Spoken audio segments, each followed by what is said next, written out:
Well, I'm the founder of FutureLab, and effectively what we do is we help companies sort of make customer centricity happen, as we'd like to say it.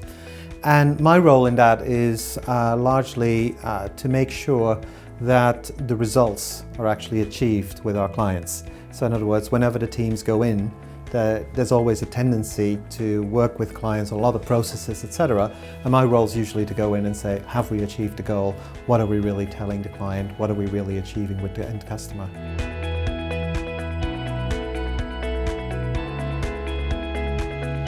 I think it's all gotten a bit more serious in the sense that, voice of the customer has been around for as long as there's been customers, and we've had a big push into measurement and getting scores and all that sort of thing. But what I'm sort of seeing more and more, especially with our clients, is like a willingness to actually start doing something about voice of the customer and really start acting on it.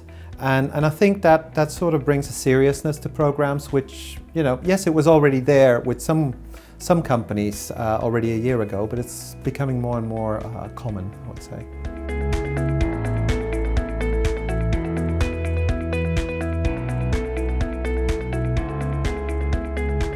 I think the strongest thing is actually just to show or play or use the real voice of the customer and actually step away from all the numbers and the graphs and all that sort of thing, and just take real quotes, real stories of customers that have had an experience, good or bad, and just to tell that story in a way that people can relate to.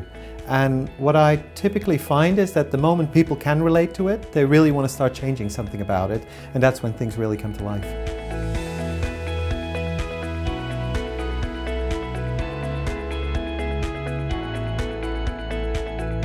I think almost in every program I've been part of, VOC has changed something in the culture the moment, if it's properly done, if it's properly introduced to the people, it's changed something. We do a lot of work for Toyota, which uses voice of the customer like in all their retailers, at their country level, at their international level. And what happens is the moment you introduce voice of the customer rather than static research or whatever, people actually start talking about it. And for me, the interesting thing is that when people start talking about it, they'll actually start living it and they'll start acting on it. So, and I've seen that almost in every place where it gets introduced in a proper way.